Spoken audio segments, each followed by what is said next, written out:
ಜೋರಾಗ್ತಾ ಇದೆ. ಈ ಬೆನ್ನಲ್ಲೇ ಕಾವೇರಿಯ ಪ್ರವಾಸ ತಾಣಗಳಿಗೂ ಕೂಡ ಅದರ ಎಫೆಕ್ಟ್ ತಟ್ಟುತ್ತಾ ಇದೆ. ಕಾವೇರಿ ಜಲಾನಯನದಲ್ಲಿ ಪ್ರದೇಶದಲ್ಲಿ ಭಾರಿ ಮಳೆಯಾಗಿದೆ. ಪ್ರವಾಸಿ ಸ್ಥಳಗಳಿಗೂ ಕೂಡ ಕಾವೇರಿ ಪ್ರವಾಹದ ಎಫೆಕ್ಟ್ ತಡ್ತಾ ಇದೆ. ಪ್ರಸಿದ್ಧ ನಿಮಿಷಾಂಬ ದೇಗುಲ ಸ್ನಾನಘಟ್ಟ ಮುಳುಗಡೆಯಾಗಿದೆ. ಮಂಡ್ಯ ಜಿಲ್ಲೆಯ ಶ್ರೀರಂಗಪಟ್ಟಣದ ಗಂಜಾಂನಲ್ಲಿರುವಂತಹ ದೇಗುಲ ಅದು. ಕಾವೇರಿ ನದಿ ಪ್ರವಾಹಕ್ಕೆ ಸ್ನಾನಘಟ್ಟ ಮುಳುಗಡೆಯಾಗಿದೆ. ಕಾವೇರಿ ನದಿಯಲ್ಲಿ ಭಕ್ತರ ಸ್ನಾನಕ್ಕೆ ನಿರ್ಬಂಧವನ್ನು ಕೂಡ ಹೇರಲಾಗಿದೆ. ಅಪಾಯದ ಮಟ್ಟ ಮೀರಿ ಕಾವೇರಿ ನದಿ ಹರಿತಾ ಇದೆ. ರಾಜ್ಯಾದ್ಯಂತ ಮಳೆಯಾದ ಹಿನ್ನೆಲೆಯಲ್ಲಿ ಕೊಡಗು ಭಾಗದಲ್ಲಿ ಸಾಕಷ್ಟು ಮಳೆಯಾದ ಹಿನ್ನೆಲೆಯಲ್ಲಿ KRS ಡ್ಯಾಮ್ ತುಂಬಿದ ಬಳಿಕ ನೀರನ್ನು ಹರಿಬಿಡಲಾಗಿದೆ. ಇದು ನಿಮಿಷಾಂಬ ದೇಗುಲದ ಸ್ನಾನಘಟ್ಟ ಮುಳುಗಡೆ ಆಗಿರುವ ದೃಶ್ಯಾವಳಿಗಳನ್ನು ಕೂಡ ನೀವು ಗಮನಿಸ್ತಾ ಇದ್ದೀರಿ. ಕಾವೇರಿ ನದಿ ಅಪಾಯದ ಮಟ್ಟ ಮೀರಿ ಹರಿತಾ ಇದೆ. ಹೀಗಾಗಿ ಹಲವೆಡೆ ಏನು ಧಾರ್ಮಿಕ ಕ್ಷೇತ್ರಗಳಿಗೂ ಕೂಡ ಪ್ರವಾಹದ ಎಫೆಕ್ಟ್ ತಟ್ಟಿದೆ. ನಿಮಿಷಾಂಬ ದೇವಾಲಯದ ಸ್ನಾನಘಟ್ಟ ಸಂಪೂರ್ಣವಾಗಿ ಮುಳುಗಡೆ ಆಗಿದೆ. ದೃಶ್ಯದಲ್ಲಿ ಗಮನಿಸ್ಬೋದು.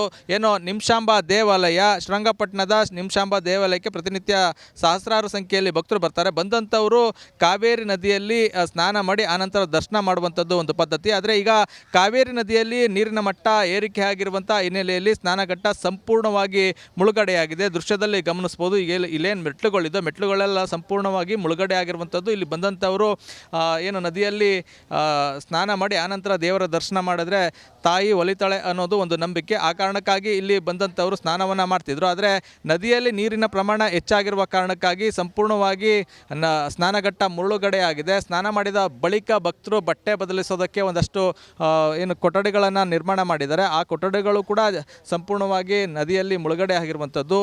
ಹೀಗಾಗಿ ಯಾರು ಕೂಡ ನದಿ ದಡಕ್ಕೆ ಹೋಗಬಾರ್ದು ಅನ್ನೋ ಕಾರಣಕ್ಕಾಗಿ ಬ್ಯಾರಿಕೇಡ್ಗಳನ್ನು ಹಾಕಿ ಯಾರು ಕೂಡ ನದಿ ದಡಕ್ಕೆ ಇಳಿಯದಂತೆ ನಿರ್ಬಂಧ ಮಾಡಲಾಗಿದೆ. ದೃಶ್ಯದಲ್ಲಿ ಕೂಡ ಗಮನಿಸ್ಬೋದು. ದೇವಾಲಯದ ಆಡಳಿತ ಮಂಡಳಿ ಇಲ್ಲಿ ಸದ್ಯಕ್ಕೆ ಬ್ಯಾರಿಕೇಡ್ಗಳನ್ನು ಅಳವಡಿಸಿರುವಂಥದ್ದು. ಅದ್ರ ಜೊತೆಗೆ ಸಿಬ್ಬಂದಿಗಳನ್ನು ನಿಯೋಜನೆ ಮಾಡೋ ಮೂಲಕ ಯಾರು ಕೂಡ ಇಲ್ಲಿ ನದಿ ಬಳಿಗೆ ಬರದಂಗೆ ನೋಡ್ಕೊಳ್ತಾ ಇದ್ದಾರೆ. ಒಟ್ಟಾರೆ ಹೇಳೋದಾದರೆ ಕಾವೇರಿ ನದಿ ಪಾತ್ರದಲ್ಲಿ ಪ್ರವಾಹದ ಎಫೆಕ್ಟ್ ಹೆಚ್ಚಾಗಿರುವಂಥದ್ದು. ಜೊತೆಗೆ ಏನು ಧಾರ್ಮಿಕ ಕ್ಷೇತ್ರಗಳಲ್ಲೂ ಕೂಡ ಅದೊಂದು ಆತಂಕ ಶುರುವಾಗಿದೆ. ಶ್ರೀರಂಗಪಟ್ಟಣದ ನಿಮಿಷಾಂಬ ದೇವಾಲಯದ ಸ್ನಾನಘಟ್ಟ ಸಂಪೂರ್ಣವಾಗಿ ಮುಳುಗಡೆ ಆಗಿದೆ. ಕ್ಯಾಮ್ರಾಮನ್ ಇನ್ನೋ ಜೊತೆ ಆನಂದ್, ರಿಪಬ್ಲಿಕ್ ಕನ್ನಡ, ಮಂಡ್ಯ. ಮಲೆನಾಡು ಭಾಗದಲ್ಲೂ ಕೂಡ ಭರ್ಜರಿ ಮಳೆ ಆಗ್ತಾ ಇದೆ. ಮಳೆಯ ಎಫೆಕ್ಟ್ಗೆ ಈಗ ಹೊಳೆನರಸೀಪುರದಲ್ಲಿ, ಹಾಸನದ ಹೊಳೆನರಸೀಪುರ APMC ಮಾರುಕಟ್ಟೆ ಜಲಾವೃತ ಆಗಿರುವಂಥದ್ದು. ಹೇಮಾವತಿ ಆರ್ಭಟ ಜೋರಾಗಿದೆ. ಹೊಳೆನರಸೀಪುರದ APMC ಮಾರ್ಕೆಟ್ ಜಲಾವೃತ ಆಗಿದೆ. ನದಿ ನೀರಲ್ಲಿ 50 ಕ್ವಿಂಟಾಲ್ ಜೋಳ ಮುಳುಗಿ ಹೋಗಿದೆ. APMC ಮಾರ್ಕೆಟ್ನಲ್ಲಿ ಅನ್ನದಾತರು ಈಗ ಪರದಾಡ್ತಿದ್ದಾರೆ. ಸ್ಥಳದಿಂದಲೇ ರಿಪಬ್ಲಿಕ್ ಕನ್ನಡ ಗ್ರೌಂಡ್ ರಿಪೋರ್ಟ್ ಮಾಡಿದ್ದಾರೆ.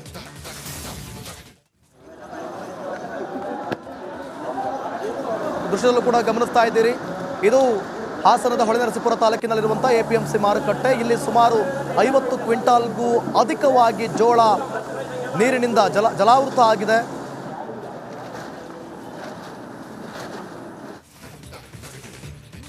ಮಲೆನಾಡು ಭಾಗದಲ್ಲಿ ಅತಿ ಮಳೆಯಿಂದಾಗಿ ಹೊಳೆನರಸೀಪುರದ ಹೇಮಾವತಿ ನದಿ ಹೊಳೆನರಸೀಪುರ ಬಳಿ ಉಕ್ಕಿ ಹರಿತಾ ಇದೆ. ನೋಡ್ಬೋದು, ನಾನು ಹೊಳೆನರಸೀಪುರದ APMC ಮಾರ್ಕೆಟಲ್ಲಿ ಇದ್ದೀನಿ. ಇಡೀ ಮಾರ್ಕೆಟ್ ಜಲಾವೃತ ಆಗಿದೆ. ನೋಡ್ಬೋದು ಎಷ್ಟರ ಮಟ್ಟಿಗೆ ನೀರಿದೆ. ನಿಜವಾಗ್ಲೂ ಹೋಗ್ತಾ ಈ ಬದಿಗೆ ಹೋದರೆ ಒಂದು ಸೊಂಟದ ತನಕ ಇಲ್ಲಿ ನೀರು ಇರೋದನ್ನ ನೋಡ್ಬೋದಾಗಿದೆ. ಇನ್ನು ರೈತರು ಕೂಡ ಸಾಕಷ್ಟು ಜೋಳವನ್ನು ಹಾಕ್ಕೊಂಡು ಇಲ್ಲಿ ಪರದಾಡುವಂಥ ಪರಿಸ್ಥಿತಿ ಇದೆ. ಅವ್ರನ್ನ ನಾವು ಮಾತಾಡ್ಸೋಣ ರಿಪಬ್ಲಿಕ್ ಕನ್ನಡ ವತಿಯಿಂದ. ಯಾವತ್ತು ರೈತರ ಪರ ರಿಪಬ್ಲಿಕ್ ಕನ್ನಡ ಇರುವಂಥದ್ದು. ಇವತ್ತು ಈ ಗ್ರೌಂಡ್ ರಿಪೋರ್ಟ್ ತೋರಿಸ್ತಾ ಇದ್ದೀವಿ. ಸರ್ ಹೇಳಿ, ಇಲ್ಲಿ ಎಷ್ಟು ಜೋಳ ಯಾವಾಗಿಂದ ಒಣಗಾಕೊಂಡಿದ್ರಿ, ಎಷ್ಟು ಹಾಳಾಗಿದೆ ಸರ್? ಸರ್ ನಾವು ಆಗಲೇ ಒಂದು 2 ದಿನದಿಂದ ಇದು ಒಣಗಾಕೊಂಡಿದ್ದು. ಆಲ್ರೆಡಿ ಕೆಳಗಡೆ ಹಾಕಿರೋದೆಲ್ಲ ಪೂರ್ತಿ ಕೊಚ್ಕೊಂಡು ಹೋಗಿದೆ. ನೀರಿನ ಅವರದಿಂದ ಮೇಲ್ಗಡೆ ಹಾಕಿ ಒಂದು ಸ್ವಲ್ಪ ಅಲ್ಪ ಸ್ವಲ್ಪ ಹಾಕೊಂಡಿದ್ವು, ಅದು ಮಾತ್ರ ಉಳಿದಿದೆ. ಕೆಳಗಡೆ ಏನು ಹಾಕಿದ್ವು ಅದೆಲ್ಲ ಪೂರ್ತಿ ಜಲಾವೃತ ಆಗಿ ಹೋಗ್ಬಿಟ್ಟಿದೆ. ಆಲ್ರೆಡಿ ಎಲ್ಲ ಕೊಚ್ಕೊಂಡು ಹೊಂಟೋಗಿದೆ. ಈಗ ನೋಡ್ಬೋದು ವೀಕ್ಷಕರೇ, ಎಷ್ಟರ ಮಟ್ಟಿಗೆ ಜಲಾವೃತ ಆಗಿರುವಂಥದ್ದು ಈ ಒಂದು ಮಾರ್ಕೆಟ್. ನಮ್ಮ ಕೈಲಾದಂಥ ರೈತರಿಗೆ ಏನು ಸಹಾಯ ಮಾಡೋಕ್ಕಾಗುತ್ತೆ ಅದು ರಿಪಬ್ಲಿಕ್ ಕನ್ನಡದ ಗುರಿ. ನೋಡೋಣ, ಇನ್ನೊಬ್ರು ಕೂಡ ರೈತರಿದೆ, ಪಾಪ ಅವರಿಗೆ ಕಾಲು ಕೂಡ ಏಟಾಗಿದೆ, ನೀರಿಗೆ ಇಳಿಯುವಂಥ ಪರಿಸ್ಥಿತಿ ಇಲ್ಲ. ಸರ್ ಹೇಳಿ, ನಿಮ್ಮ ಹೆಸರೇನು? ಸ್ವಾಮಿಗೌಡ ಅಂತ ಹೇಳಿ ಸರ್. ನಾವು 3 ದಿನದಿಂದ ಇಲ್ಲಿ ಜೋಳ ಒಣಗಿಸೋಕ್ಕೆ ಹಾಕ್ಕೊಂಡಿದ್ವಿ. ಏನು ಈ ಪ್ಯಾಸೇಜಲ್ಲಿ ಏನಿತ್ತು ಎಲ್ಲ ರಾತ್ರಿ ಈ ಪ್ರವಾಹದಿಂದ ಎಲ್ಲ ಕೊಚ್ಕೊಂಡು ಹೊರಟೋಗಿದೆ. ಮೇಲ್ಗಡೆ ಏನು ಈ ಕಟ್ಟಡದ ಮೇಲಿತ್ತು ಅಷ್ಟು ಮಾತ್ರ ಉಳ್ಕೊಂಡಿದೆ. ಅದಕ್ಕೆ ಇದನ್ನು ಸಾಗಿಸೋದು ಕೂಡ ನಮಗೆ ಯಾರು ಆಗ್ತಿಲ್ವಾ? ಏನು ಮಾಡಬೇಕು ಸರ್? ಜಲಾವೃತ ಆಗಿದೆ. ಈಗ ನಮಗೊಂದು ಯಾರಾದರೂ ಅಧಿಕಾರಿಗಳಾಗಲಿ ಯಾರಾದರೂ ಆಗಲಿ ಒಂದು 2 ಟ್ರ್ಯಾಕ್ಟರ್ ಅರೇಂಜ್ ಮಾಡಿದರೆ ನಾವು ಬೇರೆ ಕಡೆಗೆ ಸಾಗಿಸ್ಕೊಂಡು ಹೊರಟೋಗ್ಬಿಡ್ತೀವಿ. ಟ್ರ್ಯಾಕ್ಟರ್ ಸಿಕ್ಕಿರಾಗುತ್ತಾ? ಇಲ್ಲಿಂದ ತಗೊಂಡು ಹೋಗ್ಬೋದಾ? ಹೆಲ್ಪ್ ಆಗುತ್ತಾ? ಹೆಲ್ಪ್ ಆಗುತ್ತೆ ಸರ್. ಬರೀ ನಮಗೆ ಟ್ರ್ಯಾಕ್ಟರ್ ಒಂದು ಅರೇಂಜ್ ಮಾಡಿಕೊಟ್ರೆ ನಾವು ಮುಂದಕ್ಕೆ ತೊಗೊಂಡು ಹೋಗ್ತೀವಿ ಸರ್. ಓಕೆ, ನೋಡ್ಬೋದು ವೀಕ್ಷಕರೇ, ಈಗಾಗಲೇ ಇಲ್ಲಿ ಪರಿಸ್ಥಿತಿ, ಇಲ್ಲೇ ಜೋಳವನ್ನು ಇಟ್ಕೊಂಡಿದ್ದಾರೆ. ಒಂದು ಟ್ಯಾಕ್ಟ್ರ್ ಸಿಕ್ಕಿದ್ರೆ ಅದನ್ನು ತಗೊಂಡೋಗೋಕ್ಕಾದ್ರೂ ನಾವು ಪ್ರಯತ್ನ ಮಾಡ್ತೀವಿ ಅನ್ನುವಂಥ ಮಾತನ್ನು ಹೇಳ್ತಿದ್ದಾರೆ.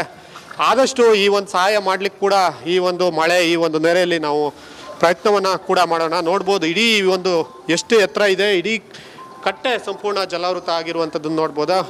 ನಾವು ರೈತರಿಗೆ ಈಗ ಸ್ಪಂದಿಸುವಂಥ ಅಧಿಕಾರಿಗಳನ್ನು ಸ್ಪಂದಿಸುವಂಥ ಹಾಸನದ MP ಶ್ರೇಯಸ್ ಪಟೇಲ್ ಇದ್ದಾರೆ, ಹೊಳೆನರಸೀಪುರದವರೇ. ಅವ್ರನ್ನು ಕೂಡ ಸಂಪರ್ಕಿಸುವಂಥ ಕೆಲಸ ಮಾಡಿ ರೈತರಿಗೆ ಎಷ್ಟು ಅನುಕೂಲ ಆಗುತ್ತೋ ಅಷ್ಟನ್ನು ಮಾಡಲಿಕ್ಕೆ ನಾವು ಕೂಡ ಸುಮಾರು ಹೇಮಾವತಿ ನದಿಯಿಂದ 80,000 ಕ್ಯೂಸೆಕ್ ನೀರನ್ನು ಆಚೆ ಬಿಡಲಾಗ್ತಾ ಇದೆ. 6 ಕ್ರಸ್ಟ್ ಗೇಟ್ಗಳ ಮೂಲಕ ಅಪಾರ ಪ್ರಮಾಣದ ನೀರನ್ನು ಬಿಡುಗಡೆ ಮಾಡಲಾಗಿದೆ. ಡ್ಯಾಮ್ನಲ್ಲಿ 50ರಿಂದ 100 ಅಡಿ ನೀರಿನ ಬುಗ್ಗೆ ಚಿಮ್ತಾ ಇದೆ. ಇಂದು ಅತಿ ಹೆಚ್ಚು ನೀರು ಬಿಡುಗಡೆ ಹಿನ್ನೆಲೆ ಹೇಮಾವತಿ ಜಲಾಶಯ ನೋಡಲು ಸಾರ್ವಜನಿಕರಿಗೆ ನಿರ್ಬಂಧವನ್ನು ಹೇರಲಾಗಿದೆ. ಜಲಾಶಯದ ಗೇಟ್ ಮೇಲ್ಭಾಗದಿಂದ ಅತಿ ಹೆಚ್ಚು ದಾಖಲೆ ಪ್ರಮಾಣದ ನೀರಿನ ಹರಿವಿನ ದೃಶ್ಯ ರಿಪಬ್ಲಿಕ್ ಕನ್ನಡದಲ್ಲಿ ಲಭ್ಯವಾಗಿದೆ.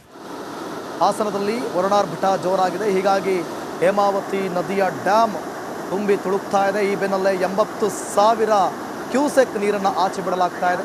ದೃಶ್ಯದಲ್ಲೂ ಕೂಡ ನೀವು ಗಮನಿಸ್ತಾ ಇದ್ದೀರಿ. ಈ ಜಲಾಶಯಕ್ಕೆ ಸಾರ್ವಜನಿಕರಿಗೆ ಈಗ ನಿರ್ಬಂಧವನ್ನು ಕೂಡ ಹೇರಲಾಗಿದೆ.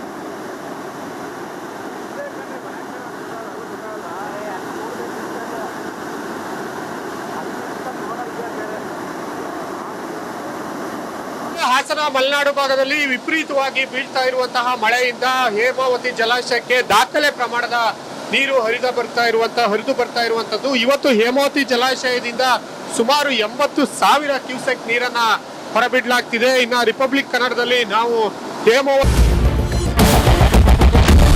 ಕ್ಯಾಪ್ಟನ್ ಅರ್ಜುನ್ ಕೊಂದಿದ್ದು ಯಾರು? ಅವ್ರ ನರೇಟಿವ್ ಎಲ್ಲಿ ತಂದಿಟ್ಟಿದ್ದಾರೆ ಅಂತಂದ್ರೆ ಸಂಪತ್ತನ್ನ ಹಂಚಿಬಿಡೋದು ಅಂತ.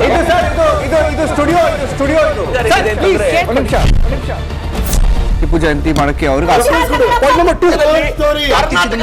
ಖಂಡಿಸಿದ್ರು. Very nice.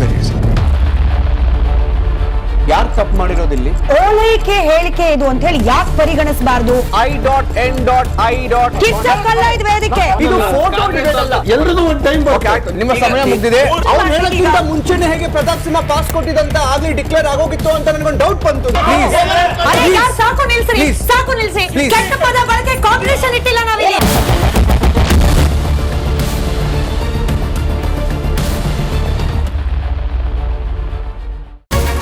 Republic word app ಇದು ಕೇವಲ ಅಪ್ಲಿಕೇಶನ್ ಅಲ್ಲ, ಸಮಗ್ರ ಸುದ್ದಿಗಳ ಸಂಪರ್ಕ ಮಾರ್ಗಕ್ಕೆ ಕ್ರಾಂತಿಕಾರಿ ಬದಲಾವಣೆ.